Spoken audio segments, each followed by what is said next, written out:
Thank you అధ్యక్ష ఈ రాష్ట్రంలో అడిగిన వారందరికీ కూడా పెద్ద మనసుతో అది నిజాయితీగా అడుగుతున్నారు అనుకుంటే, అది అవసరం అనుకుంటే ప్రతి సమస్యకు పరిష్కారం ఈ రాష్ట్ర ముఖ్యమంత్రి గారు తీరుస్తూ ఉన్నారు అధ్యక్ష.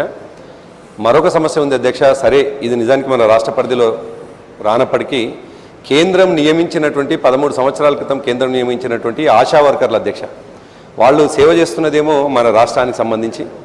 సరే, నిజానికి ముందు వాళ్లకు ఒక రాజకీయ కోణం జోడించి చాలామంది వాళ్ళని పక్కదోవ పట్టించే ప్రయత్నం చేసినారు, ప్రభుత్వానికి వ్యతిరేకంగా ఉంచే ప్రయత్నం చేశారు. కానీ చాలామంది ఆశా వర్కర్లు ఇవాళ మేము ఎవ్వరం ఊర్లకు పోయినా కానీ ఆశా వర్కర్లు ఇంతమందికి సాయం చేస్తున్నటువంటి ముఖ్యమంత్రి గారు మాకు కూడా చేస్తే బాగుండు అనేటువంటి భావంతో వాళ్ళు ఉన్నారు అధ్యక్ష. గతంలో జరిగినటువంటి పొరపాటు పట్ల వాళ్ళు చింతిస్తూ ఉన్నారు.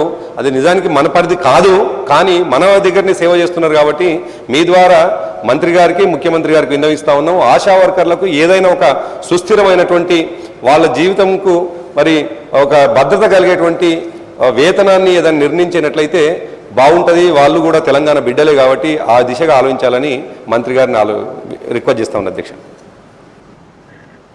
అధ్యక్ష. ఆశా వర్కర్స్ సమస్య కేంద్ర ప్రభుత్వం వారి జీతాలు ఇవ్వాలా, వాళ్ళు న్యాయం చేయాలి వాళ్ళకు.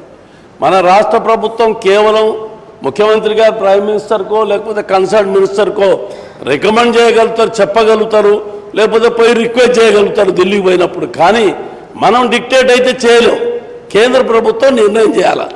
అసలు వీళ్ళు మన ప్రభుత్వానికి వ్యతిరేకంగా చాలా తీవ్రమైన ఉద్యమం చేశారు. మనకు వ్యతిరేకంగా మనకు సంబంధం లేదు. మన ఎంపీలందరూ కూడా ప్రయత్నం చేశారు ఢిల్లీలో, మన ఎంపీలు చాలా కృషి చేశారు వీళ్ళకి ఏదైనా న్యాయం జరగాలని చెప్పని. కేంద్ర ప్రభుత్వం ముందుకు రాలేదు. ఒకవేళ మళ్ళీ కూడా ప్రయత్నం చేయాలి, మన ఎంపీల ద్వారా ప్రయత్నం చేద్దాం, వాళ్ళకి న్యాయం జరిగేటట్టు. న్యాయం జరగాలని నిజం కూడా వాళ్ళకి జీతాలు తక్కువ ఉన్నాయి, ఇబ్బందులు ఉన్నారు వాళ్ళు. కానీ ఇది కేంద్ర ప్రభుత్వ సంస్థ కాబట్టి నేను ముఖ్యమంత్రి గారు కూడా తెలియజేస్తాం, మన ఎంపీల ద్వారా కూడా ఢిల్లీలో ప్రయత్నం చేసి వాళ్ళకి న్యాయం జరిగేటట్టు చూస్తాం. Thank you sir. టీ విరామం కోసమే